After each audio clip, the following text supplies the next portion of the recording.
Welcome back to Bully Ball, a San Francisco 49er podcast. Merry Christmas Eve, and we have 49er football today.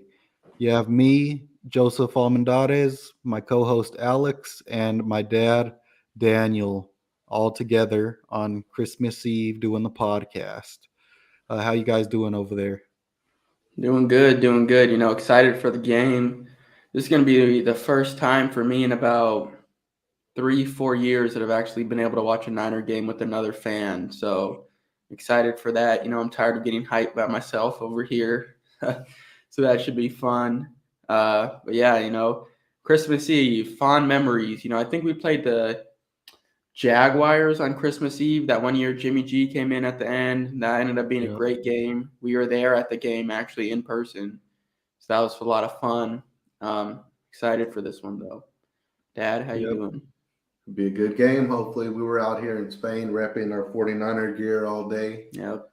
letting the people out here know who we're down with. Yep, and it should be a good game, playing in Santa Clara. I have the 49ers inactives for you. Obviously, you got Jimmy Garoppolo, Debo Samuel, Kevin Givens is out, Kerry Hyder is out, so the interior D line still weak. Um, Nick Zakel, Ross Dwelly, and then the surprise is Drake Jackson inactive today. The 49ers did elevate Michael DeWumfor, who they signed, I believe, 2 weeks ago. And he plays it's kind of like a combo guy, interior, outside guy on the D line. And then they also elevated Willie Snead again. And I believe this might be the last time they could elevate him. They've elevated him Mhm. quite a few times. So with that said, the 49ers active DNs this week: Bosa, Ebukam, Omenahu, and Willis. And then you have on the interior Eric Armstead, T.Y. McGill, Michael DeWumfor, and Javon Kinlaw. Yep, So, that's the newly activated Javon Kinlaw too. yep. First game reps. What are your thoughts about that? I was kind of surprised myself that, you just opened his practice window this week and he's already playing this week. I thought they would definitely take it slower and kind of let him practice a couple weeks, see how it responds. But no, they're throwing him right into the fire. What are your thoughts on that? According to Kinlaw, he's ready to go. He's been in the weight room all season. He said he's stronger than he's been, than he was at the beginning of the season. He said he was going to play this week, so hey, he's playing this week.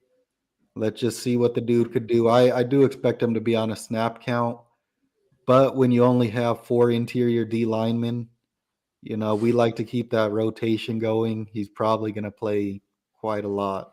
And we know the 49ers player management is not very good when it comes to snap counts. So, Definitely, definitely.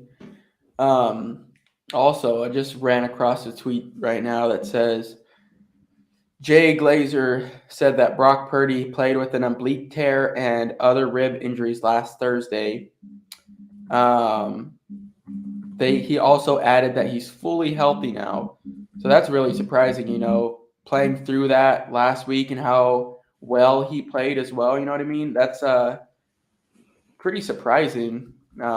Good for him. I mean, I understand why the team has so much respect for that guy now. A lot of players probably wouldn't even try to play at all or would have gone out after a sack or two. So it's really surprising and just really convincing. It shows you what type of guy that Brock Purdy is. You love to see things like that from your quarterback. yeah, and that's surprising that could heal that fast. You know what I mean? Yeah, that's what I Oblique was thinking tear. too. Like, Um, how is he healthy already? yeah, and it looks like I have the games on behind me. It looks like Vikings just intercepted the Giants in the red zone. So they're up 17-13 right now. We probably would like the Giants to win that, but Hmm. it doesn't look like that's going to happen for us. Yeah. And then I have the Commanders inactives for us real quick. We have safety Sam Curl, QB Sam Howell, guard Chris Paul, O-line Sadiq Charles, D tackle Daniel Wise, and then they said cornerback Benjamin St. Just is active, and Chase Young is also active as well tonight for the game. So you expecting anything from Chase Young today? I mean, yeah, he was what, defense rookie of the year last year or something to Yeah. that nature. So obviously, I think he's going to be kind of like a Kinlaw type, like on a pitch count, because this is his first game back from ACL tear. So I doubt they want to throw him straight into a bunch of reps right away. So I would expect a snap count for Chase Young. I mean, he's probably going to have some type of impact still on rushing downs just because of the type of player he is. And what we found out this week was that Mike McGlinchey has been playing with some broken ribs since week 8, I believe. So, he's still been playing his best football since then. But I still would imagine Chase Young has some type of impact, especially on passing downs. He's a great player. So he'll have Yeah. something to bring to the table, that's for sure. Yeah, and it's a really, really stout interior. Overall D line, the D line's really stout, but that interior D line for the Commanders is really good. Going to be a big test, as we saw earlier in the year when the 49ers played good interior D lines, we struggled. So Mm-hmm. that'll be a good test for the offense this week. You want to keep Brock Purdy clean. He's not a big guy. You just said that oblique tear. You don't want him taking many hits today.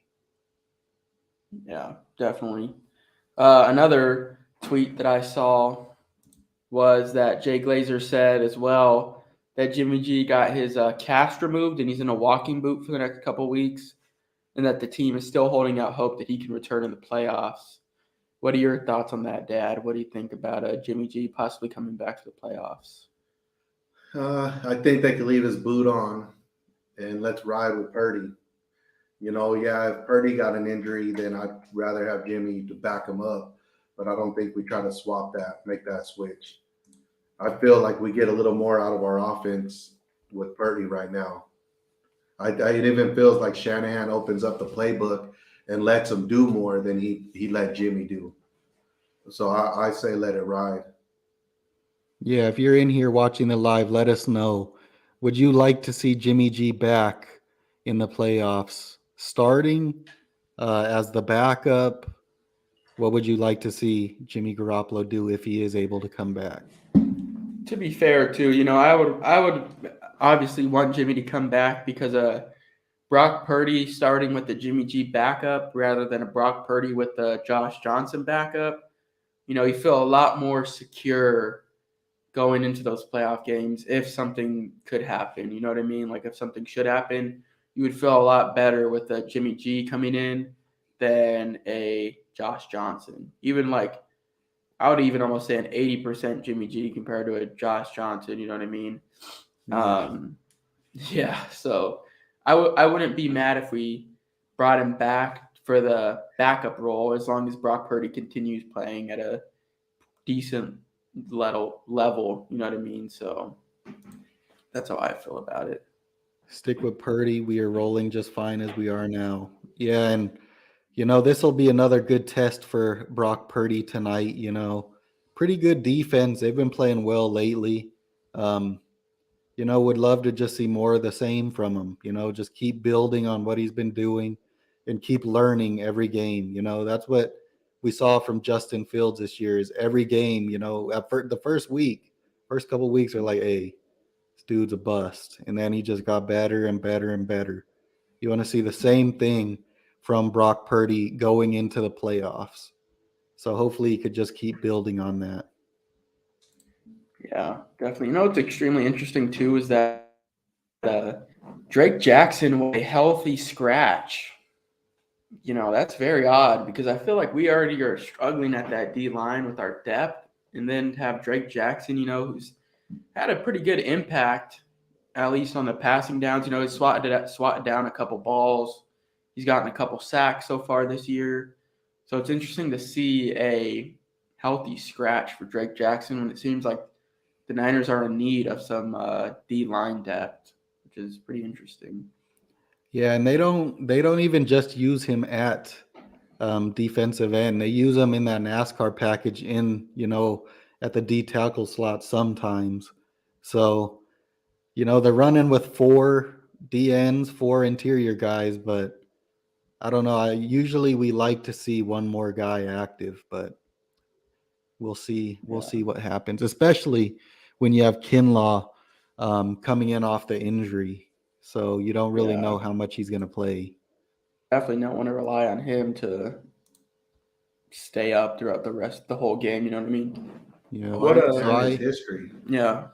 What are I your expectations for Javon Kinlaw going into this game? for Javon Kinlaw, go ahead, What? Dad. Yeah, let's see what Dad has to say. You know, I'm not too sure what to expect. I hope he comes out and he makes a difference.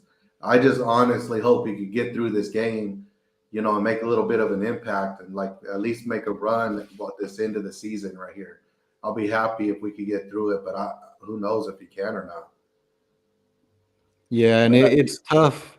It's tough because earlier in the season, Kyle Shanahan was talking about it, and they said like, look, we don't want to activate him when we have those far road trips, when we were traveling across the country because his knee swells up on the plane, and that's just if that's happening, and then you got to play a physical, violent game as well, like that's not good. And I know right now the 49ers do have a good couple. Every game they play until the playoffs right now is close to home.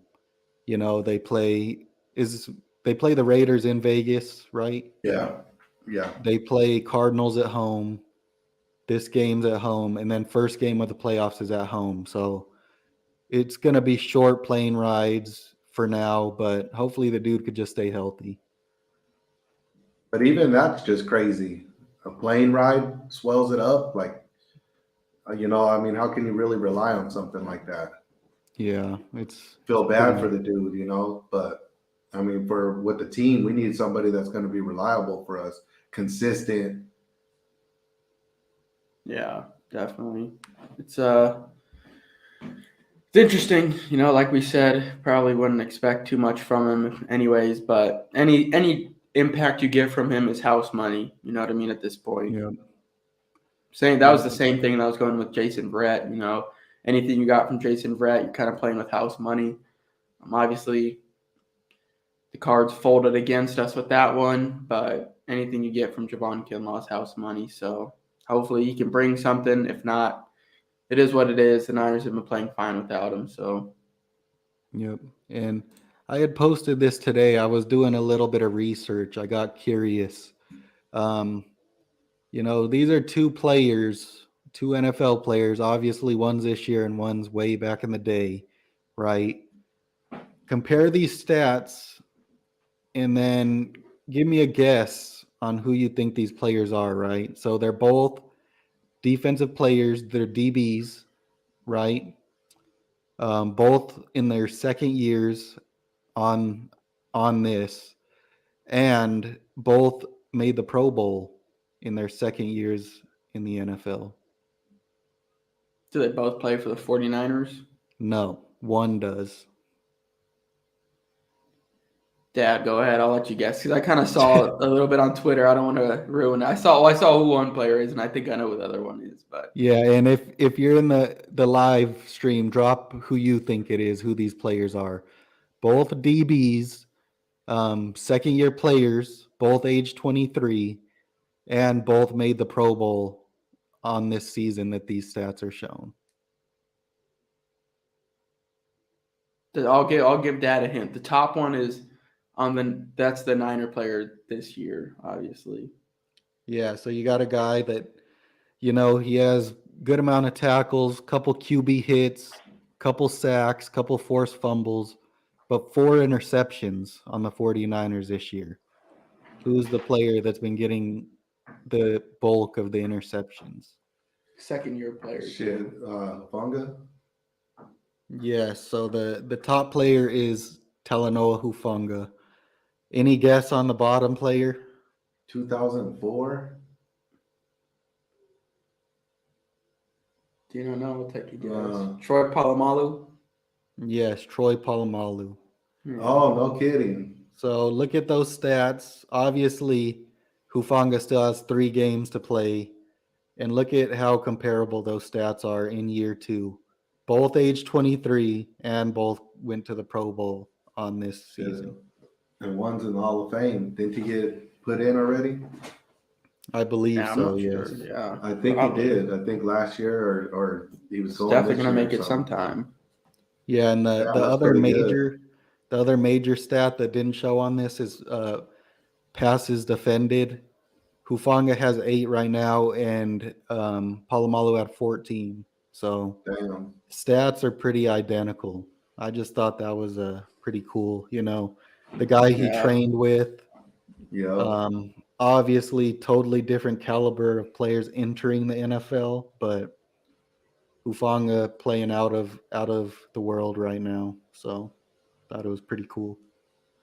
Yeah, yeah. that's big. Real big. Let's see. Looking at it, who? We'll start with Joseph. I'll give mine, and then we'll finish with Dad. Who's your bully of the week projection for this coming up week? Starting with me, Yep. that's a tough one this week. If you have yours ready, Dad, go ahead and let it fly. I gotta I'm think. going to say I think our bully is going to be Kittle this week. George I Kittle, think they're back-to-back building, weeks. yeah, a little chemistry. I think the short pass, little quick time right now. I think mine's gonna be Kittle. I like it. All right, I have mine. I'm going with a guy that, one of the more underrated players on that 49er defense, but makes probably the most impact. Eric Armstead. This he wreaks havoc on the interior. He doesn't get the stats, but he's one of the bigger game changers on that defense. And I think today he gets a couple, maybe he gets a sack, causes some disruption like he does every game. So I'm going with Eric Armstead. Yeah, that's always a good one. Like you said, one of the more underrated players on the Niners defense for sure. I'll say mine. You know, had a pretty good game last week, but was definitely heating up towards the end of the game. Um, Gonna be the defensive player of the year, Nick Bosa. I think he's gonna have another dominant game this week against a struggling Commanders O line. I think he's gonna put another statement on defensive player of the year. I'll say he'll have a 2-sack game this week, putting him at 17 and a half sacks. Yep. I think he's gonna have another statement game. Get to Taylor Heineke. All thanks to your boy, your bully of the week, Eric Armstead. Because he helps out a lot. Kinlaw being back in there, I think he'll help out a lot on passing downs at least. So I'll say Nick Bosa is going to be my bully of the week. That's my projection. Yeah. And he went insane last week. That dude, Yeah. he was so close to like 4 or 5 sacks Yeah. last week. It was crazy. He just couldn't get Yeah. there. But Yeah, yeah, we got to that's get a always couple a good more. pick. I want to see my boy Trent dominate out there too. I always like to see when they go against their old teams and then their teams that did them dirty. Yeah. I'd like to see Trent get a good game out there. That's another underrated player too, because like you said, playing against his former team, and Revenge game. yeah, Trent Williams did not seem to like the way it went down in Washington. So you could definitely expect Trent to be playing a little bit more than he usually does. He always plays tough, but he might be bringing it a little extra this week to get some revenge against that team that wouldn't pay him, was trying to tax him. We were kind of looking into the story a little bit today, so you could definitely expect a great game from him. Yeah, and one key matchup in this game that I wanted to talk about a little bit is Charvarius Ward is active, so that's great news for the 49ers. But he's probably going to be shadowing Terry McLaurin for most of the day today, and that is an A-plus, great matchup. The thing with McLaurin is he's a little bit of a faster guy than a bigger guy, so we know The 49ers corners have struggled with speed a little bit, but still should be an A-plus matchup. I'm going to love to see the battles they have on the field today. Yeah, definitely. Hopefully Mooney Ward can stack a couple games in a row going against top receivers from the 2019, 2018 class, Same stacked class up as well Debo. against DK, stacked up well against DK last week. We'll see if he can stack up well against Terry McLaurin. They're a little bit different receivers. DK's a little bit bigger, more imposing, physical. Terry McLaurin seems to be a little bit of a faster burner type guy. So it should be a pretty intriguing matchup, Yeah. And Should definitely be for interesting. those in here watching, it looks like Seattle is getting curb stomped by the Chiefs. I think they just scored. I think it's 24-3 or 7, something like that. So that game's over. Seattle going to fall down a little bit. But the Lions, a team that was going to take their playoff spot, getting stomped out by the Panthers right now. So looks like they'll still be in the running. Another stat that adds on with that Seahawks game is teams that have played the 49ers the week prior are now 0-13 on the season, I believe it is. So that's pretty Oh, insane. there's one win. Oh, there was one But win? yeah, I Who was forget it? Like which the team Chiefs it or was. something, probably? I think it was the Chiefs. Yeah. Yeah. So that's pretty insane, though. I think Shanahan touched on it a little bit. Somebody asked him about it, and he was like, what they say? I think he said something, paraphrasing here, like, you know, some people may not think it's like to deal with the team, but we like to think that it is like us, what we're doing, and I think it could be very true because we play a very physical type of football on both sides of the ball, offense and defense. We're swarming on defense. We're swarming your ball carriers. We're making big hits on offense. We're trying to impose our will with the run game, hitting those short passes. And then all of our pass catchers are physical and looking for hits too. So I could definitely see why they're 1-13 or whatever it is the following week. What so what are you expecting if Brock Purdy is indeed fully healthy? You think, we see a bit better of a game today from him because he struggled a little bit with his accuracy, pushing the ball a little bit last week, or I mean, whenever week and a half ago now at this point. Mm-hmm. Do you think, he gets back to that week before where he's pushing the ball further down the field, getting the balls where they need to go? Do you think we see that today? What do you think? Yeah, I think we do. I think we're getting back 27 plus points. I think we're going to be up there scoring. That's what I think. Our game last week was a little lower scoring, was the injury in the 4 days, like we had talked about earlier, the 4 days to recover. So I think we're going to be up there 27 plus. We'll be back. And then, I also think this is where we could start silencing some of the haters. Is Purdy that good? Is it lucky? And all the crap talking they want to talk. I think once they see it's a little more consistent, the ones that don't believe could start believing a little more. Yeah. I think we would like to see Brock Purdy get the ball out downfield a little bit more like he was in the couple previous games. But at the same time, I don't really know if he's going to have the opportunity to do so because like we touched on earlier, we're playing a Washington Commanders defensive line. Jonathan Allen got selected to the Pro Bowl this year. And then you have Deron Payne, the other defensive tackle. So that's two stout guys on the interior of that defense. You have Chase Young coming back. And then they also have another good DN, I think Sweat. Yeah, Montez Sweat, Montez maybe. Sweat. Yeah, Yep. another good DN. So I think the pressure is definitely going to be there this game. It's going to be – I think we'll see more of Brock Purdy kind of getting out of the pocket like we did against the Bucs and stuff, making plays with his feet a little bit more rather than pushing it downfield. necessarily. You know what I mean? Yeah.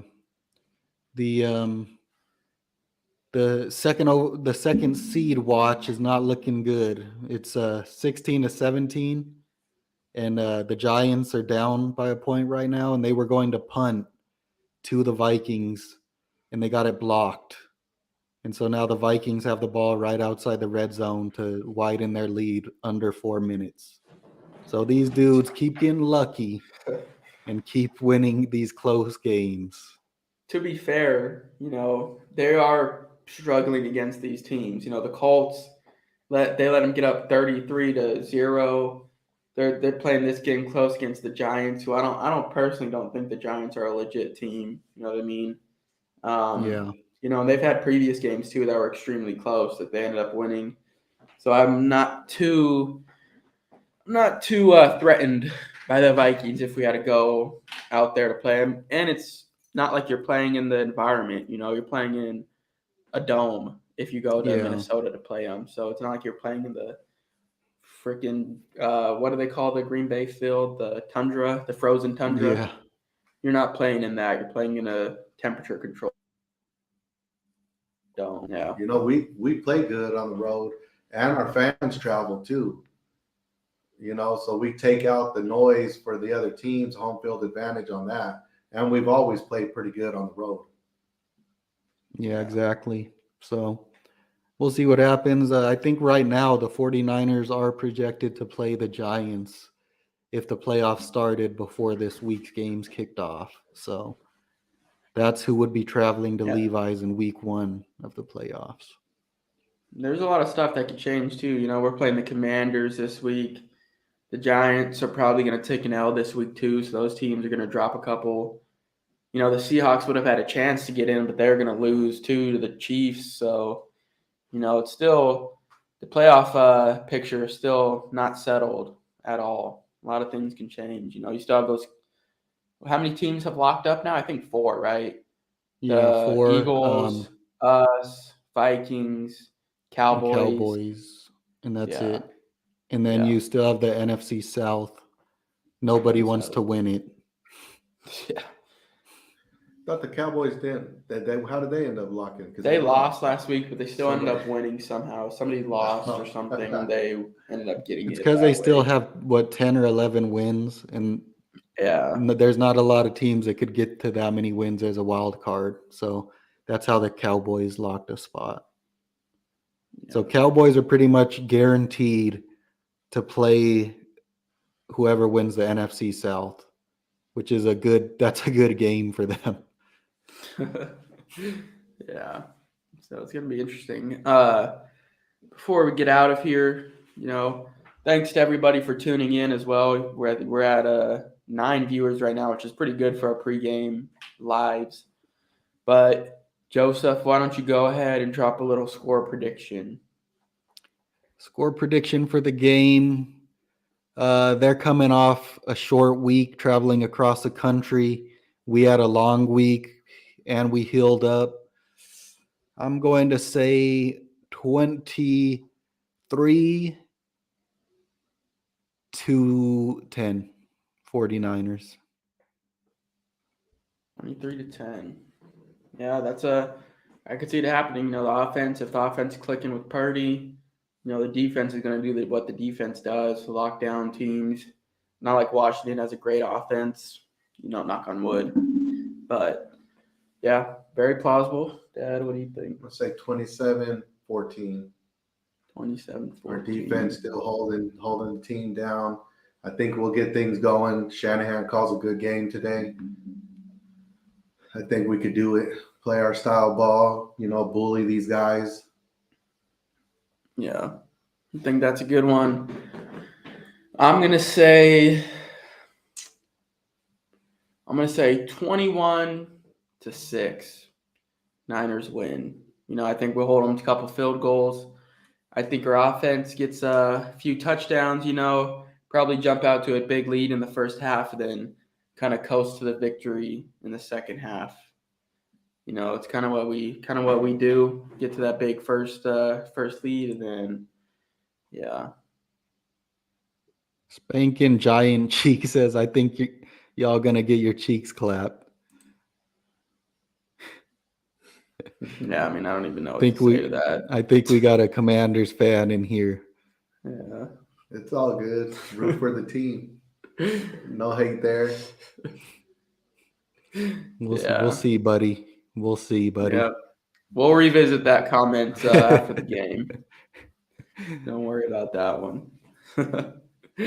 All right, Yeah. that's all I got. You guys got anything else? No, say let's go out there and play some bully ball today. Yep. Yep. Hope for Thanks to our dad for hopping on too. You know, he'll be on with us for the next couple pods because he'll be here to watch the Raiders game with me as well. So he'll be on for the next week or so with us. Yeah, you know, let's hope for a good game.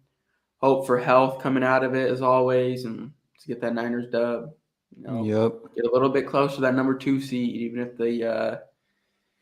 if the Vikings Vikings keep winning somehow. But let's do it.